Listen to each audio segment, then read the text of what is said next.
Well, to get started in Sylvius, I'm going to open the brainstem cross-sectional atlas and select all structures.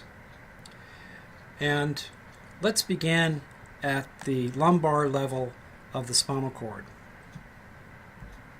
So I've just selected the lumbar cord, and what I'd like to highlight for you is the dorsal column. So here we have the dorsal column, and as I select it, the label that appears is the gracile tract. No cuneate tract, right? Because we are in the lumbar cord and we are below the level of the input from the arms, obviously. So the only axons we find here in the dorsal column are those that are serving mechanosensory signals from the lower body, the lower extremities primarily.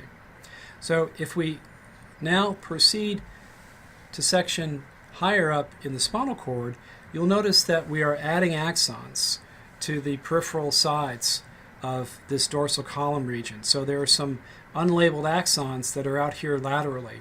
So that's where we're going to find the cuneate tract, right? So the gracile tract medial for the lower extremity, the cuneate tract lateral for the upper extremity. So these are elements of our dorsal column medial lemniscal system, conveying mechanosensory signals from the spinal cord all the way on up to the caudal medulla. Now, before we get there, let's go back down to the lumbar cord and let's consider the spinal cerebellar pathways. So there may be afferents from muscle spindles and Golgi tendon organs and the like, or deep proprioceptors entering this dorsal root entry zone and entering the dorsal column. But as we ascend in the dorsal column system to the thoracic cord, some of these afferents are going to dive into the intermediate gray matter in a region that is on the medial side of this gray matter, and right about in this area we have what we call Clark's nucleus, or the dorsal nucleus of Clark. This is the origin of the axons that then sweep out and run from thoracic cord into the cerebellum in a pathway that we call the dorsal spinal cerebellar tract. So there's the dorsal spinal cerebellar tract. Now, an important point that I want to emphasize: the dorsal spinal cerebellar tract is on the same side of the spinal cord as the entering afferent fiber. So this allows us to establish an ipsilateral input to the cerebellum from the body concerning proprioceptive signals. Now, we've been emphasizing that in the cerebral hemisphere, the principle is contralateral representation. But I warned you that when it comes to the cerebellum, we have a different principle. It's ipsilateral representation. And this is how it's established via an ipsilateral dorsal spinal cerebellar tract that's relaying information derived from the same side of the body. In this case, the lower part of the body. Now, what about the proprioceptive signals for the cerebellum from the upper part of the body? Well, here we are in the cervical cord. Those signals are going to enter through the dorsal root entry zone and enter the dorsal column in the region of the cuneate fasciculus. And from there, these signals are going to ascend. Let me just select the cuneate tract so you can see what will happen there. They will ascend into the caudal medulla. So here we are in the region of the caudal medulla, and we are now very close to where we would find our full complement of dorsal column nuclei, including this far lateral external cuneate nucleus. So here's our external cuneate nucleus, and I'll highlight it here on the right side of this image to be consistent with where we started.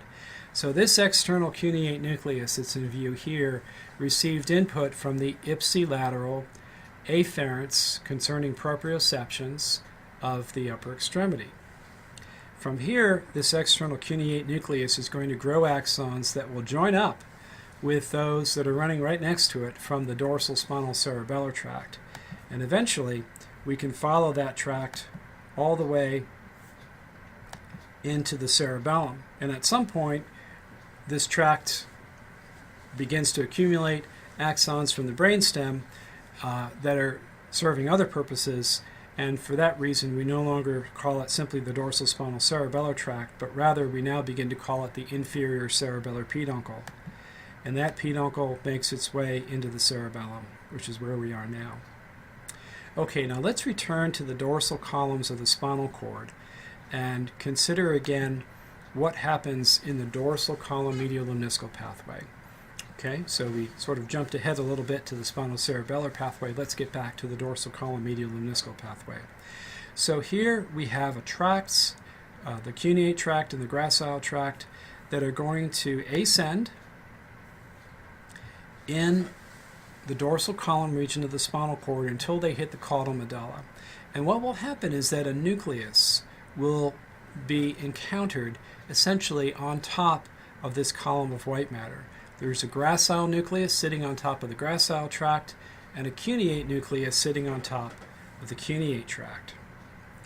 And if we look a few millimeters above, now we can see that the nucleus is engulfed by the surrounding axons of the tract. So this is where we would find our second order neurons of our dorsal column medial lemniscal system. Okay, so we have tract and nucleus, tract and nucleus. Now, these second order neurons grow out axons that are going to cross the midline and form a critical pathway of the brainstem called the medial lemniscus. Now, as these axons grow out, we call them internal arcuate fibers, but once they cross the midline, they begin to coalesce into a medial ribbon of white matter, and that's what medial lemniscus means, medial ribbon.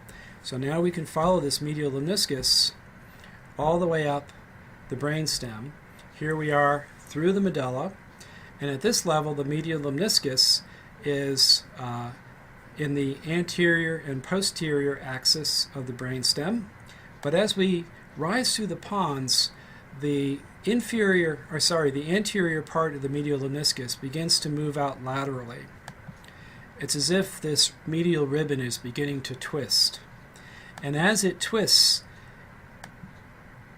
while we rise superiorly through the pons and enter the midbrain, this pathway is now getting in a position to hit the ventral posterior complex of the thalamus that we'll find in the next section in our atlas. So here's our ventral posterior lateral nucleus of the thalamus, and it's in a position ready to receive the input from the medial lemniscus that we saw just in the previous section. Okay, and from the ventral posterior lateral nucleus of the thalamus grows the axons that enter the internal capsule and then make their way to the postcentral gyrus, allowing for the third order neuron then to relay its signals to the level of cerebral processing in the cortex. Okay, now let's complete our journey through the brainstem for mechanosensory processing by thinking about the signals derived from the face. And for that, we need to get into the pons at the level of the trigeminal nerve. So here are the nerve roots of the trigeminal nerve. So the mechanosensory signals of the first order axons enter the brainstem through the nerve root where they encounter a nucleus.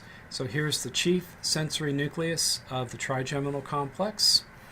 And from here, there is a outgrowth of a second order axon that sweeps across the midline and ends up being very close to the medial edge of the medial lemniscus. So somewhere around in here is where we expect to find the fibers of the trigeminal lemniscus. So I'm just going to select the medial lemniscus as a placeholder so that you know that there are some afferents concerning mechanosensation in the face near the medial edge of that pathway. And then as we ascend through the brainstem on our way to the thalamus, that medial edge of the medial lemniscus is now in a position to meet the medial division of the ventral posterior complex. We call that the ventral posterior medial nucleus. So here's our home for our third order neuron. This is where its cell body resides, and it grows axons that join the internal capsule and project to the inferior third of the postcentral gyrus. All right, now you may be wondering, how can I possibly learn all of this information and keep this straight? Well, there is really one key strategy that I would suggest, and that is to draw. I don't care how you draw. You can draw in the dirt if you like. But I would encourage you to draw and to make your drawings as large as possible. The bigger the better when it comes to making visible your knowledge. And as you draw, you can hold yourself accountable to what you actually see from your own hand. So what you produce is what you can then interrogate. And here's how you might go about interrogating your drawings. Let's imagine that you select the left medial lemniscus. Okay, so I'm placing my cursor here on the left medial lemniscus. You might ask yourself questions like this. Where are the cell bodies that grew these axons? Or you might ask, where are the synapses of these axons? Now, I'm going to encourage you to hold yourself accountable to the precision of your language. It's my conviction and my experience that precise language is a reflection of precise thinking, and that's what I want for you, precise thinking. Okay, in answer to the first question, where are the cell bodies that grew these axons? The best answer would be in the contralateral dorsal column nuclei. If we're talking about axons that are in the dorsal part of the medial lemniscus, we might say, well, those axons were grown by the contralateral cuneate nucleus. So if this is the left medial lemniscus, the axons in this position were grown by the right cuneate nucleus. If we're talking about the more anterior or ventral part of the medial lemniscus, those axons were grown by the contralateral gracile nucleus. Or for this left medial lemniscus, I'm referring to the right gracile nucleus. So yes, indeed, there is somatotopy in the medial lemniscus, with the upper extremity represented more to the dorsal and eventually the medial aspect of the medial ribbon of white matter, and then the lower extremity represented on the more anterior or ventral side, and eventually the lateral side as we end up ascending through the brainstem. So out lateral is where we would find the axons grown from the contralateral gracile nucleus, and more medial, the contralateral cuneate nucleus. And then right along the medial edge here at this point, we would find the axons grown by the contralateral, or in this case the right-sided, principal or chief sensory nucleus of the trigeminal. Okay, I hope that all makes good sense to you. Now, what about our synapse question? Where are the locations of the synapses of this left medial lemniscus? Well, the synapses would be in the ipsilateral ventral posterior lateral nucleus. Okay, why did I say ipsilateral? Because my reference here was the left medial lemniscus. I'm asking, where does the left medial lemniscus terminate? The left medial lemniscus terminates in the left ventral posterior lateral nucleus of the thalamus. And one way to speak of that would be to say ipsilateral VPL. Now, some of you may have thought, okay, where does the medial lemniscus terminate? You might have thought, all right, it terminates in the ipsilateral postcentral gyrus. Well, if you're thinking about where does the information ultimately go, it goes to the left postcentral gyrus. But that wasn't the question. I didn't ask you where the information went. I asked you, where do these axons terminate? So please keep in mind that I'm referring to the anatomy here. And the anatomy has a clear endpoint. In this case, these axons physically terminate in the thalamus. They do not project through the internal capsule into the postcentral gyrus. That's the job of the third order neuron, the thalamic neuron. Okay, I hope I'm clear about that. I know some of you will struggle to catch on to this, but the best way to grasp these concepts is to rehearse them, to practice them. So please make drawings however you can. Please explain them to your friends and family. I would love to see you do that. In fact, what I'd like to do now is pause and show you one such example that is out there on a YouTube home that does just that, explains the dorsal column medial lemniscus to friends and family, and now to all of you. So let's take just a minute and view this. Hi, I'm Christy. This is my extra credit project for Neuro, OT 441 with Professor Stein. Something you should know about me is that I'm not musical, I don't write songs, and I'm not a poet. but I do want extra credit, so I'll give it a try. I composed 2 songs about the different tracts that we learned about, and they are both set to children's tunes, so hopefully they will be familiar to you. This first one is about the DCML tract, and to orient you, let me show you that this is a finger, this is the dull end of a safety pin, and this says touch.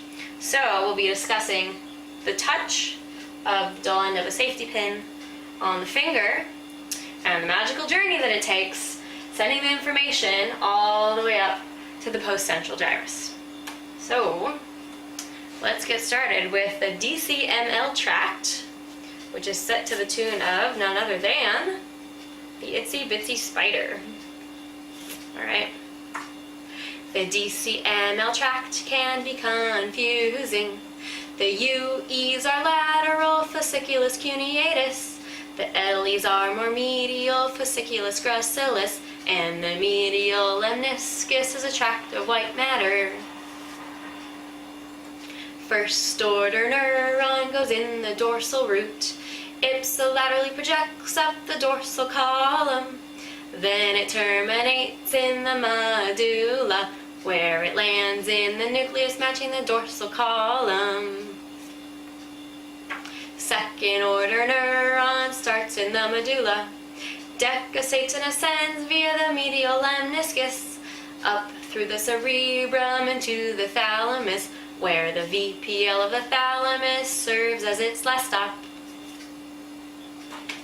Third order neuron starts in the VPL through the internal capsule, which is just white matter. Then out it comes and synapses on the brain, on the postcentral gyrus of the parietal lobe. Primary somatosensory cortex, that is where this info finally ends up, responding to touch, vibes, and proprioception. The mechanoreceptors got the job done.